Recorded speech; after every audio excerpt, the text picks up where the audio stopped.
नमस्कार। टीडीएम सफलता चैनल में एक बार फिर आप सभी का स्वागत है। आज की इस वीडियो में कक्षा 10 गणित समग्र शिक्षा एनसीईआरटी पैटर्न पर आधारित न्यू सिलेबस के अनुसार हम इस गणित के थर्ड चैप्टर दो चर वाले रैखिक समीकरण युग्म के अध्याय का हम अध्ययन कर रहे थे, जिसके पिछले वीडियो में हमने प्रश्नावली 3.3 के पहले प्रश्न के चारों भागों को हल किया। आज हम प्रश्न क्रमांक 2 के सभी प्रश्नों को हल करेंगे। देखते हैं, निम्न समस्याओं में रैखिक समीकरणों के युग्म बनाइए और उनके हल यदि उनका अस्तित्व हो तो विलोपन विधि से ज्ञात कीजिए। तो यहाँ पर पहला भाग दिया है कि यदि हम अंश में एक जोड़ दें तथा हर में से एक घटा दें तो भिन्न एक में बदल जाती है। यदि हर में एक जोड़ दें तो यह 1/2 हो जाती है। वह भिन्न क्या है? महत्वपूर्ण प्रश्न है। तो आप समझेंगे कि हमें भिन्न मानना पड़ेगी और इसमें दो शर्तें दी गई हैं। एक जोड़ अंश में एक जोड़ दें, हर में एक घटा दें तो भिन्न एक में बदल जाती है, और यदि केवल हर में एक जोड़ दें तो भिन्न 1/2 हो जाती है। तो हम किस प्रकार से हल करेंगे देखते हैं। तो प्रश्न क्रमांक दूसरे का हम पहला भाग देख रहे हैं। माना वह भिन्न x/y है जिसका अंश x तथा हर y है। हमने भिन्न x/y मान ली। अब प्रथम शर्तानुसार पहली शर्त क्या है कि अंश और हर में अंश में एक जोड़ दिया जाए, हर में एक घटा दिया जाए तो भिन्न एक में बदल जाती है। तो x + y/y - 1 = 1। जब इसका हम त्रियक गुणा करेंगे तो इसके नीचे भी 1 होगा। 1 का गुणा इधर करेंगे, x + 1 = 1 का इधर करेंगे y - 1। त्रियक गुणा करने पर तो अब सरल करेंगे, x और पक्षांतर किया, माइनस का y बराबर -1 और -1, तो x - y बराबर -2। ये हो गया समीकरण 1। अब दूसरी शर्त क्या है? द्वितीय शर्तानुसार यदि केवल हर में एक जोड़ दिया जाए तो x आपका अंश है, तो x/y + 1 बराबर भिन्न 1/2 बदल जाती है। इसी प्रकार से त्रियक गुणा करेंगे तो 2 का गुणा इधर होगा, 2x बराबर 1 का गुणा इधर होगा y + 1, और 2x बराबर -y बराबर 1 पक्षांतर करने पर इसको हमने समीकरण 2 मान लिया। अब हम समीकरण 1 में से समीकरण 2 को घटाने पर तो हम दोनों समीकरणों को लिख लेंगे और घटाएंगे तो घटाने पर चिन्ह बदल जाते हैं। ये प्लस का 2x माइनस का बन गया, माइनस का y प्लस का बन गया, प्लस का 1 माइनस का हो गया। अब हम क्या करेंगे? माइनस का और प्लस का कैंसिल हो जाएगा, और प्लस का 1x और माइनस के 2x, तो माइनस का x बचेगा बराबर -2 और -1 -3 हो गया। अब x बराबर माइनस माइनस आपका कैंसिल प्लस बन जाएगा, x बराबर 3 आ गया। अब क्या करेंगे? x का मान समीकरण 1 में प्रतिस्थापित करने पर तो 3 - y बराबर -2, तो x का मान 3 रख दिया, x - y, तो 3 - y बराबर -2, तो -y बराबर -2 और -3, तो -y बराबर आ गया -5। तो हमें y का मान 5 मिल गया, x का मान 3 मिल गया। अतः भिन्न x/y बराबर 3/5 है। इस प्रकार से आप इस प्रश्न को क्या करेंगे? हल कर लेंगे। अब दूसरा भाग देखते हैं। 5 वर्ष पूर्व नूरी की आयु सोनू की आयु की 3 गुनी थी। 5 वर्ष पूर्व नूरी की आयु सोनू की आयु की 3 गुनी थी। 10 वर्ष पश्चात नूरी की आयु सोनू की आयु की 2 गुनी हो जाएगी। नूरी और सोनू की आयु कितनी है? तो हम इसको हल करेंगे। तो दूसरे भाग के हल में हम देखते हैं, हमने माना कि नूरी की वर्तमान आयु x वर्ष तथा सोनू की वर्तमान आयु y वर्ष। तो सबसे पहले 5 वर्ष पहले तो हम दोनों की बताएंगे। 5 वर्ष पहले नूरी की आयु x माइनस 5 वर्ष तथा सोनू की आयु y माइनस 5 वर्ष। तो प्रश्नानुसार प्रश्न कहता है कि नूरी की आयु x माइनस 5 और सोनू की आयु y माइनस 5, तो नूरी की आयु सोनू की आयु की 3 गुनी हो जाएगी। तो 3 का गुणा कर दिया, तो x माइनस 5 बराबर 3y माइनस के 3 5 15। तो ये आपका पक्षांतर करेंगे, x माइनस 3y माइनस के 15 और प्लस के 5, तो x माइनस 3y बराबर माइनस 10, समीकरण 1। अब 10 वर्ष बाद देखेंगे, बाद में और पश्चात में हम प्लस करते हैं, पूर्व में और पहले हम माइनस करते हैं। तो नूरी की आयु x धन 10 वर्ष तथा सोनू की आयु y धन 10 वर्ष।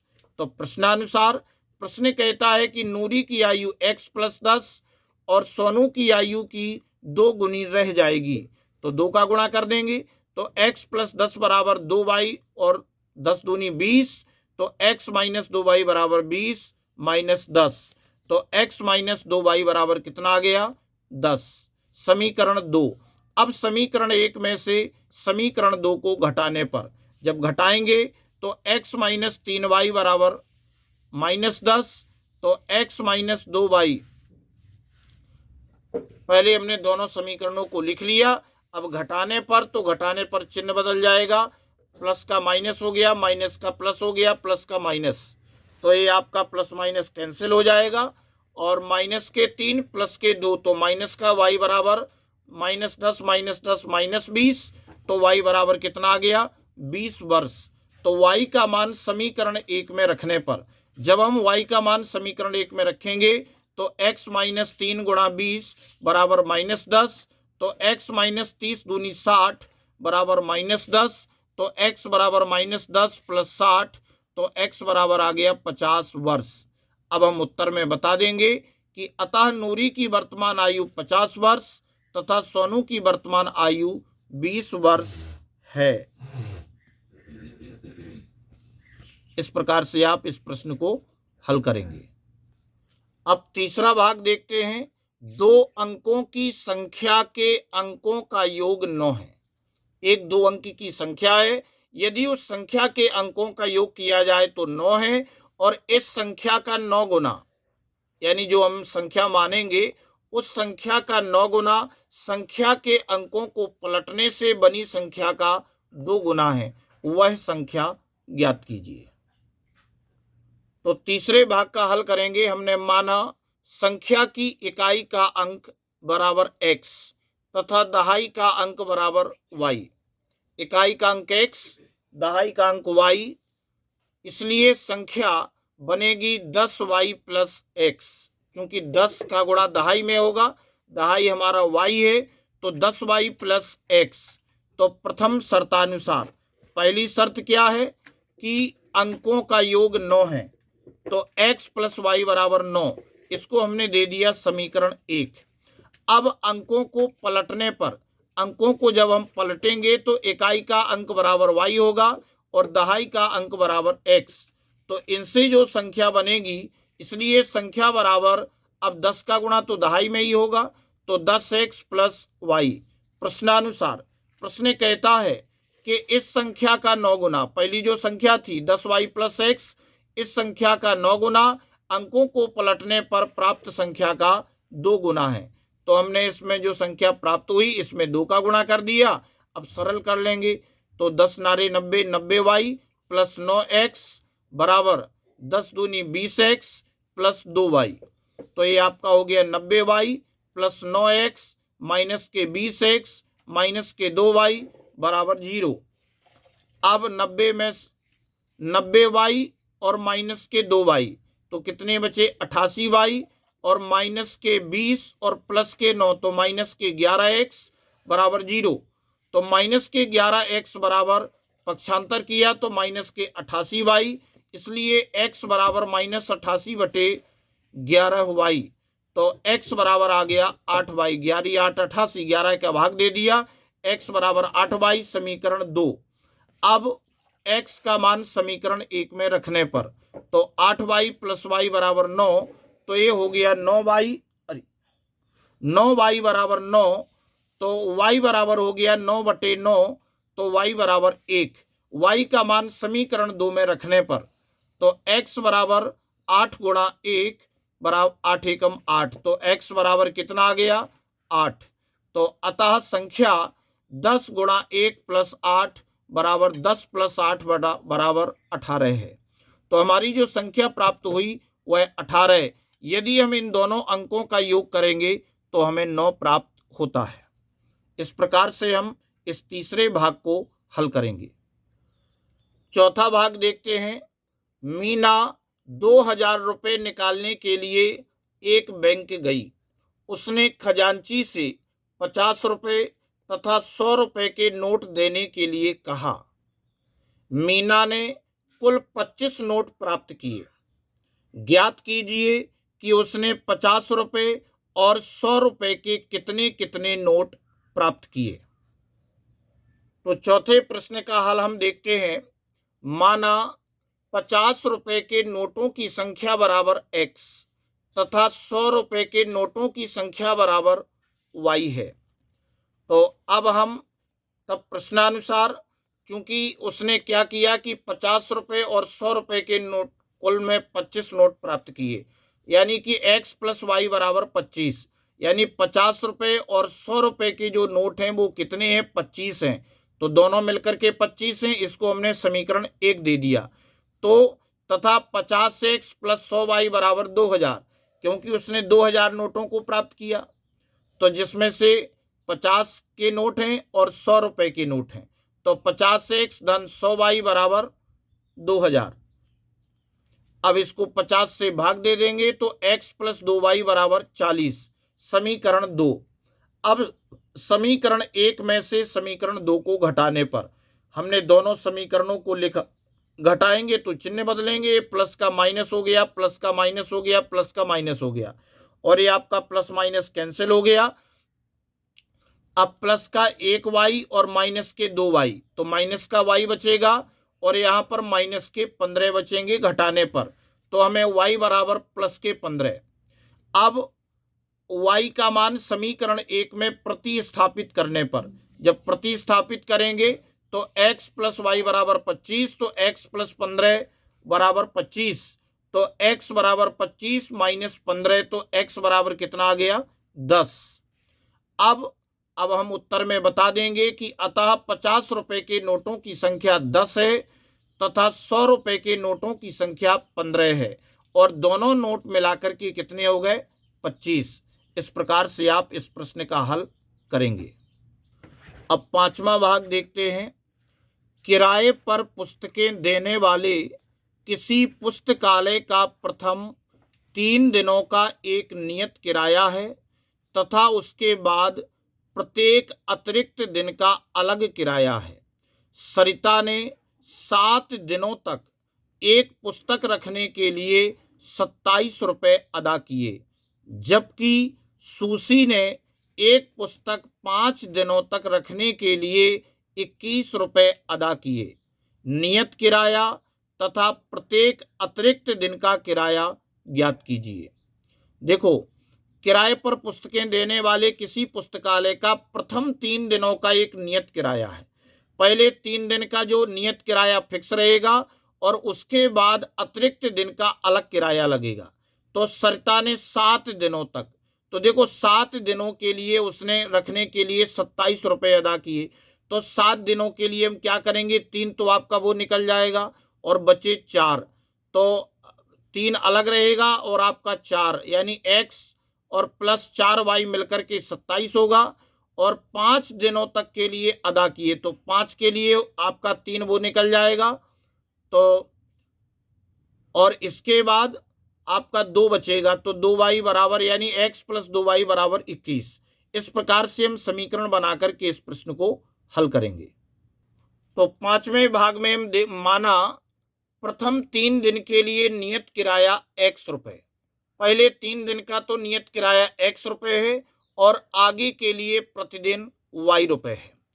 तब प्रश्नानुसार तो x धन 4y बराबर 27, यानी ये आपका 7 दिन के रखने का किराया है 27, यानी 7 के लिए 3 आपका ये फिक्स हो गया, 3 दिन, यहाँ हमने 3 दिन के लिए नियत किराया x रुपये मान लिया।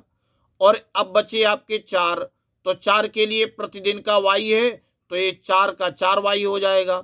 तो x धन 4y बराबर 27, ये हो गया समीकरण 1। तथा 5 दिन के लिए तो 3 आपका 3 दिन का x हो गया, और बचे 2 दिन, तो 2 दिन का 1 दिन का y है, तो 2 दिन का 2y, तो x धन 2y बराबर 21, समीकरण 2। अब हम इसको विलोपन विधि से सरल करेंगे, तो चूंकि x के गुणांक समान है, तो हम सीधे समीकरण 1 में से समीकरण 2 को घटाने पर, जब हम घटाएंगे तो चिन्ह बदल देंगे, प्लस का माइनस, प्लस का माइनस, प्लस का माइनस, तो ये आपके समान चिन्ह है, तो ये कैंसिल हो जाएंगे। और प्लस के 4y माइनस के 2y घटेंगे, तो प्लस के 2y बराबर इधर आपका 6 बचेगा, तो y बराबर 6/2, तो y बराबर 3 रुपये। y का मान कितना आ गया? 3। अब y का मान समीकरण 1 में रखने पर, तो समीकरण 1 में मान रखेंगे तो x धन 4 इंटू वाई बराबर 27, तो x धन 4 गुणा 3 बराबर 27, तो x धन 4 × 12 बराबर 27, तो x बराबर 27 और माइनस के 12 पक्षांतर किया, तो x बराबर कितने आ गए? 15 रुपये। तो अब हम बता देंगे, x हमने प्रथम 3 दिन का नियत किराया माना था, अतः नियत किराया 15 रुपये, और प्रतिदिन किराया जो हमने y माना था, y का मान 3 रुपये आया है। तो प्रतिदिन किराया 3 रुपये है। इस प्रकार से आप इस प्रश्न को हल करेंगे। तो इस वीडियो में बस इतना ही। नेक्स्ट वीडियो में हम प्रश्नावली के अगले प्रश्नों को समझेंगे और इस पाठ के सारांश पर भी हम एक नज़र डाल लेते हैं। सारांश में हम देखते हैं कि एक रैखिक समीकरण युग्म को ग्राफीय रूप में निरूपित किया जा सकता है और हल किए जा सकते हैं। तो इसके लिए ग्राफीय विधि द्वारा और बीजगणितीय विधि द्वारा।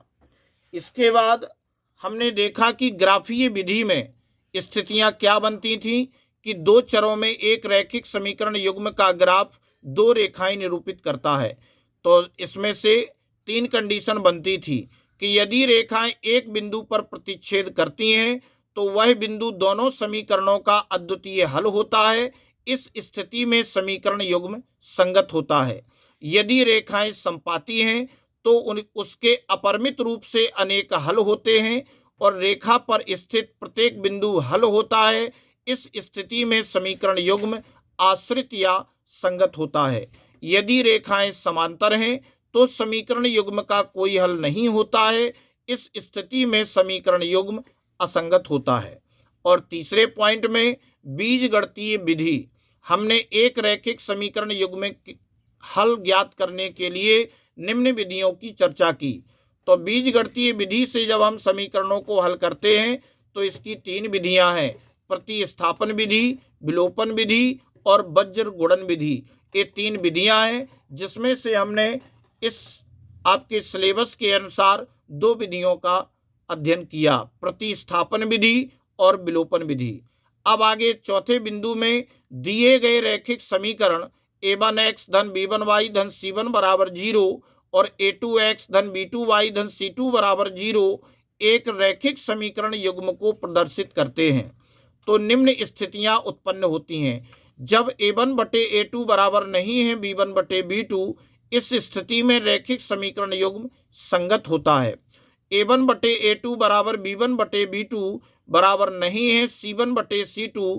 इस स्थिति में रैखिक समीकरण युग्म असंगत होता है। और a1/a2 बराबर b1/b2 बराबर नहीं है c1/c2। इस स्थिति में रैखिक समीकरण युग्म आश्रित अर्थात संगत होता है। तो इस प्रकार से अनेक स्थितियां हैं जिन्हें गणितीय रूप में ऐसे 2 समीकरणों से प्रदर्शित किया जा सकता है जो प्रारंभ में रैखिक नहीं हो, परंतु हम उन्हें परिवर्तित कर एक रैखिक समीकरण के युग्म में बदल सकते हैं और किसी भी द्वारा हम उनका हल प्राप्त कर सकते हैं। तो इस प्रकार से इस वीडियो में बस इतना ही। अगर आपको वीडियो अच्छा लगा हो तो वीडियो के लिए कमेंट और शेयर अवश्य करें। और नेक्स्ट समय में हम किसी न्यू चैप्टर के साथ होंगे। तब तक के लिए धन्यवाद।